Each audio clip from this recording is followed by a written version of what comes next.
할렐루야. 함께 죽지 말고 함께 사는 은혜가 있게 되길 원합니다. 할렐루야. 여러분, 세상에는 하나님이 없다 하는 사람들이 있습니다. 하나님은 없어. 하나님 같은 분은 없어. 하나님이 어디 있어? 절대자가 어디 있어? 어떤 이들은 만들어진 신이라고 하는 책까지 만들어가지고 세상에 썼습니다. 하나님은 없고 절대자는 없고 그냥 하나님은 있는 존재가 아니고 사람들이 만들어낸 것에 그냥 관념에 불과하다. 하나님은 존재하지 않기 때문에 그러므로 우리 마음대로 살면 된다 하는 사람들이 있습니다. 그러나 우리는 하나님이 계심을 믿는 사람들입니다. 맞습니까, 여러분? 여러분, 하나님 살아계심을 믿으십니까? 정말 믿으세요? 진짜로 믿으세요? 정말로요? 정말 믿으십니까?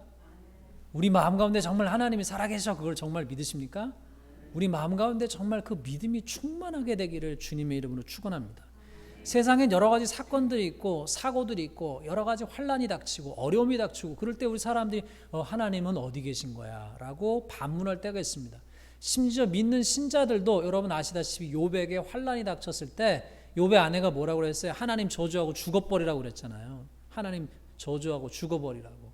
믿는 신자 가운데 함께 신앙생활했던 욥의 아내조차도 환난이 닥치니 하나님이 어디 있는가라고 하는 그런 반문을 하게 되었죠. 그러나 여러분, 우리 마음 가운데 하나님이 살아계심을 굳건히 믿는 믿음이 충만하게 되기를 주님의 이름으로 축원합니다. 우리의 상황이나 조건에 따라서 바뀌는 것이 아니라 하나님이 계심을 붙잡을 수 있는, 끝까지 붙잡을 수 있는 우리 믿음의 사람들 되시길 바랍니다. 우리 옆에 사람과 인사합시다. 끝까지 붙잡읍시다. 뭐를요? 하나님을. 하나님이 살아계심을 끝까지 붙잡는 우리가 되시길 바랍니다. 여러분, 우리가 믿는 하나님은 어떤 하나님이십니까? 우리는 어떤 하나님을 믿고 있습니까? 하나님은 어떤 하나님이신가요? 하나님은 성경은 첫 번째로, 성경을 딱 열면은 첫 번째로 얘기하는 것이 무엇입니까? 하나님은 천지를 창조하신 하나님이라고 선포하고 있어요. 여러분, 창세기가 쓰여진 시기에 대한 여러 가지 설들이 있습니다. 여러 가지 시기에 대한 설이 있는데 특별히 이 천지 창조에 대한 믿음을 붙들었던 때, 이스라엘 역사 가운데 천지 창조하신 하나님을 붙들었었던, 정말로 간절하게 붙들었었던 때가 언제였냐면 이스라엘 백성들이, 그 중에 하나가 이스라엘 백성들이 바벨론 포로로 끌려가서, 바벨론 다른 나라에 포로로 끌려갔을 때에 바벨론이라고 하는 큰 강성대국 앞에서 본인들은 다시 노예가 되었을 때, 삶이 너무 처참했을 때 그 강대국에서 사람들이 우리가 최강덕이더라고 하는 그 강대국 앞에서 눌려 살았을 때 그들이 붙잡았던 것, 강력하게 붙잡았던 것이 뭐냐? 너희는 지금 너의 강함을 자랑하나 우리가 믿는 하나님은 너희가 잠시 이긴 것처럼 보이지만 우리가 믿는 하나님은 뭐를 창조하신 하나님이요? 하늘과 땅, 천지를 창조하시는 하나님이다. 이 신앙을 붙들고 이겨냈다라고 하는 해석이 있어요. 여러분, 우리에게 필요한 것도 그것 아닙니까? 온 천하 만물을 창조하신 창조주란 믿음의 고백이 있기에 우리가 날마다 이겨낼 수 있죠. 하나님이 창조하셨다는 믿음의 고백에는 하나님은 생명을 창조하시는 분이라고 하는 고백이 있습니다. 달리 말하면 하나님은 파괴하시는 하나님이 아니라 하나님은 뭐예요? 생명을 만들어내시는 하나님, 살리시는 하나님이라는 고백입니다. 따라합시다. 하나님은 살리시는 하나님. 옆에 사람 보고 인사합시다. 하나님은, 쳐다보시면서 하나님은 살리시는 하나님이에요. 하나님은 어떤 하나님이에요? 하나님은 살리시는 하나님이에요. 하나님은 사랑의 하나님이시고 동시에 살리시는 하나님이면서 생명을 주시는 하나님이시죠. 요한일서 1장 1절 2절에도 이런 말씀이 나옵니다. 태초에 있는 생명의 말씀은 이 생명이 나타나신 바 된지라 이 영원한 생명을 우리가 보았고 증언하여 너희에게 전한다. 이 말씀에서도 우리가 믿는 예수님에 대해서도 생명의 말씀, 영원한 생명이라고 이야기하고 있습니다. 성경은 계속해서 하나님 안에 생명이 있고 하나님은 생명을 만드신 하나님이며 또한 하나님으로 말미암아 생명이 생명답게 살 수 있다고 말씀하고 있습니다. 그러나 또한 동시에 성경은 하나님께서는 심판하시는 하나님이시기도 말씀하시죠. 하나님의 백성이 인류가 잘못된 길을 가게 될 때 심판하시기도 고난을 허락하시기도 하는 하나님임을 말씀하고 있습니다. 그러나 모든 고난이, 우리가 때때로 고난을 당할 때 환난이 어떤 이의 죄의 결과라고 하는 판단은 조심해야죠.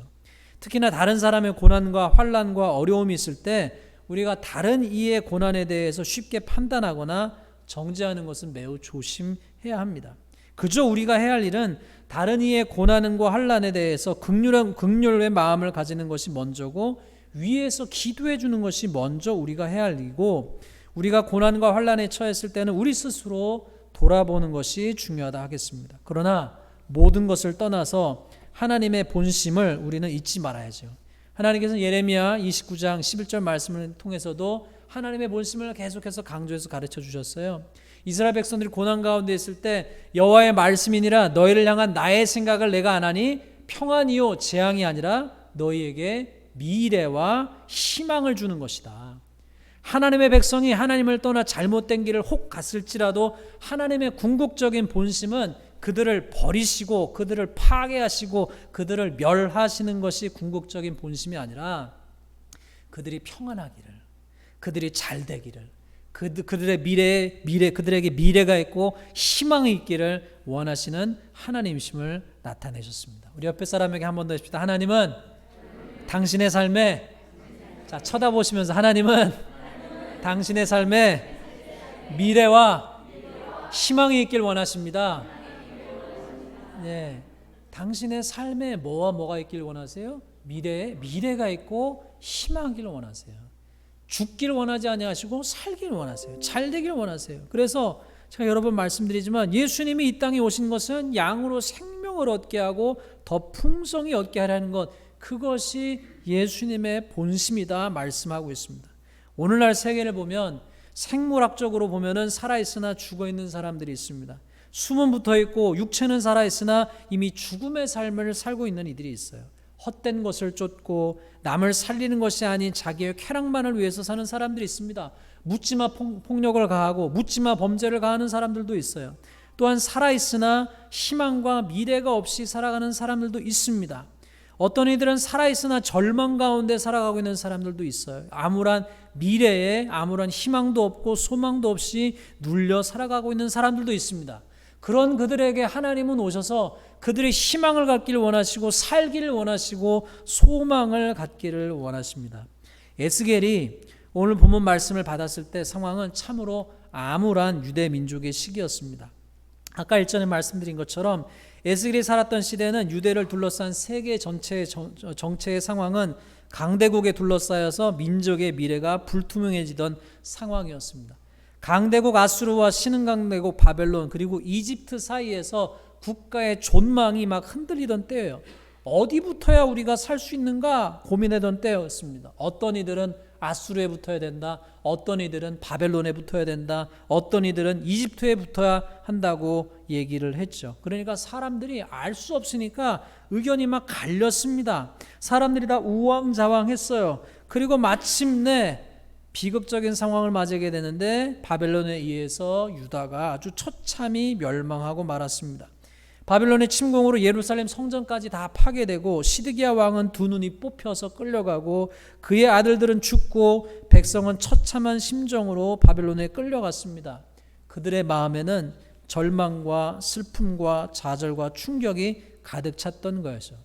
그들이 끌려갔었을 때 바벨론 포로에서 그들은 마치 옛날에 삼손이 이 블레셋 사람들에게 끌려가가지고요, 그들이 잔치할 때 나와가지고 맷돌을 돌리던 그 삼손을 나오라고 해가지고 쇼를 보게 하고 기둥에 세워놨던 것처럼 바벨론에 끌려간 유대인들에게 자기들을 위해서 노래를 불러보려고 시켰어요. 그래서 시편 137편에 보면은 우리가 바벨론의 여러 강변에 거기에 앉아서 시온을 기억하며 울었도다. 그중 버드나무에 우리가 우리의 수금을 걸었나니 이는 우리를 사로잡은 자가 거기서 우리에게 노래를 청하여 우리를 황폐하게 한 자가 기쁨을 청하고 자기들을 위하여 시온의 노래 중 하나를 노래하라 한 거예요. 놀이개처럼 되어가지고 바벨론 사람들의 흥을 위해서 너네 노래나 한번 해봐라 라고 하는 신세가 된 것이었죠. 심한 실망감과 절망에 휩싸인 그들에게 미래가 보이지 않고 불확실한 때에 하나님께서 에스겔에게 나타나셔서 우리가 오늘 읽은 에스겔의 37장 환상을 보여주십니다. 오늘 말씀을 보면 하나님께서 에스겔을 데리고 한 골짜기에 가십니다. 그런데 거기 가봤더니만 좋은 게 있는 것이 아니고 하나님이 데리고 와서 가봤더니만 거기에 뼈가 가득했어요. 여러분, 여호와께서 권능으로 내게 임하시고 그의 영으로 나를 데리고 가서 골짜기 가운데 두셨는데 거기 뼈가 가득했더라. 그런데 뼈가 가득했을 뿐만 아니라 가만히 그가 보니 그 뼈들이 심이 많고 아주 말랐어요. 사람의 뼈들이 있는데 그 뼈들이 너무 많고 너무 말랐습니다. 그러니 여러분 거기에는 어떤 기운이 가득하겠어요? 생명의 기운이 막 가득하겠어요, 여러분?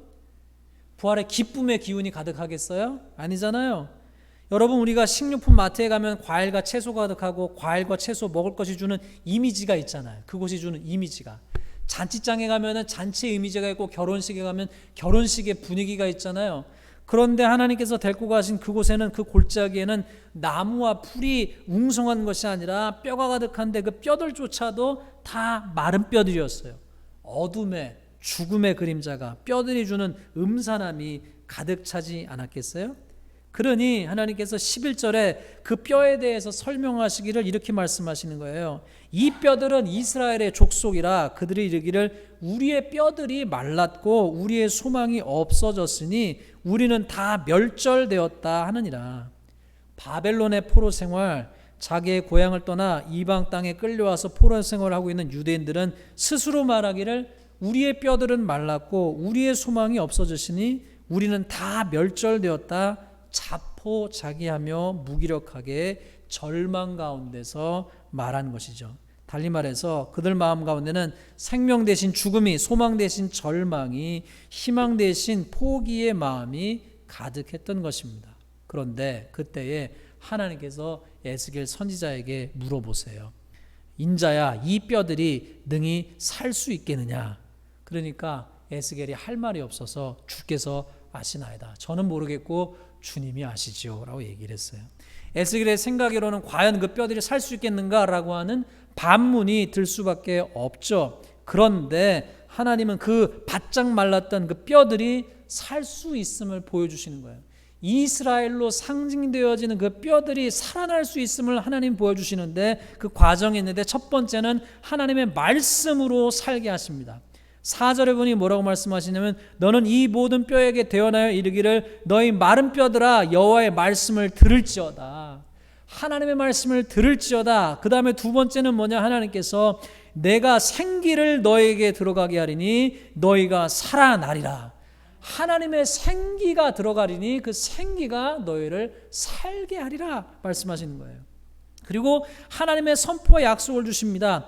너희 위에 힘줌을 두고 살을 입히고 가죽으로 덮고 너희 속에 생기를 넣으리니 너희가 살아나리라. 또 내가 여호와인 줄 너희가 아리라. 여러분 어떻게 죽은 뼈들이 죽은 시체들이 아무것도 없는 그것들이 하나님의 말씀을 들을 수 있겠어요? 그러나 하나님께서 정말로 그렇게 말씀하시고 에스겔이 하나님의 말씀에서 순종하여 하나님의 말씀을 대언하니 7절 말씀 보니 이에 내가 명령을 따라 대언하니 대언할 때 하나님의 말씀을 선포한 것이죠. 선포한 거예요. 선포했더니 대언할 때 소리가 나고 움직이며 이 뼈 저 뼈가 들어맞아 뼈들이 서로 연결되더라. 내가 또 보니 그 뼈에 힘줄이 생기고 살이 오르며 그 위에 가죽이 덮이나 그 속에 생기는 없더라. 첫 번째 어떤 역사가 있었던 거예요? 하나님의 말씀을 계속해서 선포했어요. 하나님의 역사가 일어날 때 선포했어요. 그 선포했더니 하나님의 역사가 일어난 것이죠. 할렐루야. 케네스 해긴이라고 하는 분이 있었습니다. 어릴 때 정말로 불치병에 시달렸어요. 이분이 정말로 남들이 아이들이 막 뛰어놀 때 뛰어놀지 못했어요. 그런데 그분이 어느 날 하나님 말씀에 대한 믿음이 생겼어요. 그 믿음이 생겨서 본인의 육체적인 질병의 상황과는 상관없이 하나님의 말씀을 계속해서 선포했어요. 믿어질 때까지 계속해서 선포했어요. 또 선포했어요. 느낌으로는 전혀 낫지 않았어요. 자기 신체적인 느낌으로는 전혀 병이 나는 것 같지 않았어요. 그러나 그럼에도 불구하고 하나님의 말씀을 선포했어요. 마치 여리고성을 하나님께서 말씀하실 때 한 바퀴 돌고 두 바퀴 돌고 세 바퀴 돌고 네 바퀴 돌아도 아무 일이 일어나지 않았잖아요. 그러나 마지막 때 하나님께서 마지막 날은 몇 바퀴 돌라 하셨죠? 7바퀴 돌라 하셨잖아요. 7바퀴 돌았더니만 마지막 때가 차니 그 전까지 아무런 변화가 없다가 갑자기 때가 차니 하나님의 말씀에 여리고성이 무너진 것처럼 이 케네스 해긴이라고 하는 이분이 하나님의 말씀을 그렇게 선포했더니만 때가 차니 병에서 노임을 얻게 되었습니다. 할렐루야.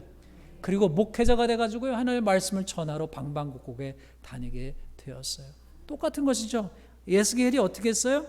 하나님의 말씀을 대언했더니만 뼈가 움직이고 가죽이 덮이고 살이 생기고 그 속에 생긴 없지만 힘줄이 생겼습니다. 절망 가운데, 소망 없는 세상 가운데 우리에게 필요한 것은 하나님의 말씀인 줄로 믿습니다. 우리가 듣고 또 들어야 할 말은 하나님의 말씀이에요. 우리가 세상을 살면서 우리 귀에 들려오는 절망의 소리를, 우리 귀에 들려오는 안 좋은 소식을 듣기보다 우리의 귀가 기울여야 될 소식은 예수님의 말씀이에요. 누가복음 8장 50절에서 54절에 보면 회당장 야이로도 그리했습니다. 회당장 야이로의 딸이 죽어갔죠. 예수님을 부르러 갔어요. 예수님을 부르러 가서 모시오는데, 모시고 오다가 혈류병 걸린 여인을 치료해 주는 사건으로 말미암아 더뎌졌어요.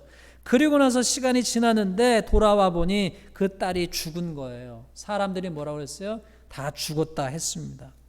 그리고 나서 예수님께서 그 집에 이르시니, 예수님께서 성경 말씀 이렇게 증언합니다. 그 집에 이르러 베드로와 요한과 야고보와 아이의 부모 외에는 함께 들어갈 허락하지 아니하시니라. 모든 사람이 아이를 위하여 울며 통곡하매 예수께서 이르시되 울지 마라, 죽은 것이 아니라 잔다 하시니. 예수님 뭐라고 하셨어요? 상황은요, 죽은 거예요. 끝난 거예요. 그 아이가 죽었어요. 그런데 주님 뭐라고 말씀하셔요? 죽은 것이 아니라 잔다 말씀하십니다. 그런데 53절에 보니 그들이 그 죽은 것을 아는 고로 비웃더라. 사람들이 누구를 비웃어요? 예수님을 비웃는 거예요. 예수님이 죽은 것이 아니라 잔다 하시니 이미 죽은 것을 아는 사람들이 예수님을 비웃습니다.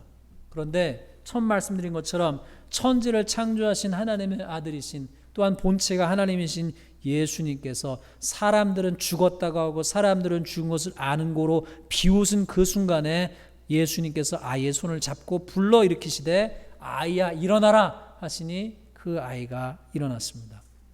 야이로는 현실의 소리, 세상의 소리, 사람들의 소리는 이제 끝났다라고 말할 때 주님은 나를 믿기만 하라라고 말씀하시고, 그 말씀을 듣고 붙잡고 따라간 야이로에게 예수님께서 은혜를 허락하셨습니다.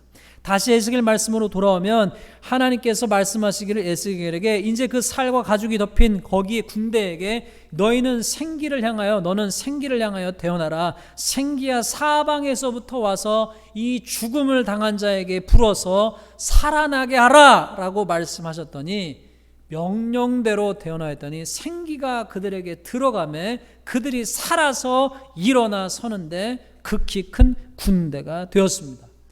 하나님께서 에스겔을 통하여 그들에게 생기를 불어넣으시니 그 죽은 자들이 살아나는 역사가 일어납니다. 태초에 사람을 창조하셨을 때도 하나님은 하나님의 숨을 아담에게 불어넣으셨죠. 그리고 예수님께서 부활하신 이후에도 제자들에게 숨을 내쉬며 가라사대 성령을 받으라라고 말씀하셨습니다. 우리가 하나님의 백성으로 살아가는데 우리에게 꼭 필요한 것은 하나님의 생기, 하나님의 성령, 하나님의 성령인 줄로 믿습니다. 그러할 때에 그 백성이 살아났어요. 오늘도 동일하게 살아계신 하나님께서는 오늘 말씀을 들으시는 저와 여러분 모두에게 하나님의 생기로 우리가 살아나기를 원하신 줄로 믿습니다. 고로 여러분 기도하십시다. 하나님, 하나님의 생기로 우리 교회를 살려주옵소서. 할렐루야. 사방에서부터 하나님의 생기가 불어와서 우리 교회가 살게 하옵소서. 사방에서부터 하나님의 생기가 불어와서 우리 가정이 살게 하옵소서. 사방에서부터 하나님의 생기가 불어와서 내가 살게 하옵소서. 내가 살아야 남을 살릴 수 있어요. 그렇죠 여러분? 비행기가 위기 상황에 있을 때, 공기가 떨어질 때, 공기 캡이 들어갈 때 누구부터 씌워야 돼요? 애기부터 씌우는 게 아니라 누구부터 씌워요? 나부터 씌우죠. 나부터 씌우고 그 다음에 내가 살아야 약자를 도울 수 있잖아요. 내가 하나님의 생기로 사는 역사가 필요한 줄로 믿습니다. 성도님들 한 분 한 분이 하나님의 생명의 역사로 말미암아 진실로 주님 말씀하신 바와 같이 무덤을 열고, 내가 너희 무덤을 열고 너희로 거기에서 나오게 한즉 너희는 내가 여호와인 줄 알리라 말씀하셨어요. 여러분, 사랑하는 성도 여러분, 살리신 하나님께서 하나님의 생명의 하나님, 살리신 하나님, 회복시키시는 하나님이신데 그 하나님의 말씀을 붙잡고 그 말씀을 선포하고 말씀을 듣고 우리의 상황에 선포할 수 있는 저와 여러분 되시길 바랍니다. 두 번째 뭐예요? 하나님의 생기가 우리 가운데 있게 하셔서 하나님 우리가 살게 하옵소서 기도하시는 여러분 되시길 바랍니다. 마지막으로는 하나님의 약속을 붙잡고 하나님 시편 145편 14절 말씀에 여호와께서는 모든 넘어진 자를 붙드시며 비굴한 자를 일으키신다고 하셨는데 우리를 살려내실 수 있는 하나님, 우리의 절망적인 상황을 바꾸실 수 있는 하나님, 마른 뼈도 살려내실 수 있는 하나님의 그 역사가 우리 가운데 경험되어지는 은혜와 은총이 있게 되기를 주님의 이름으로 축원합니다.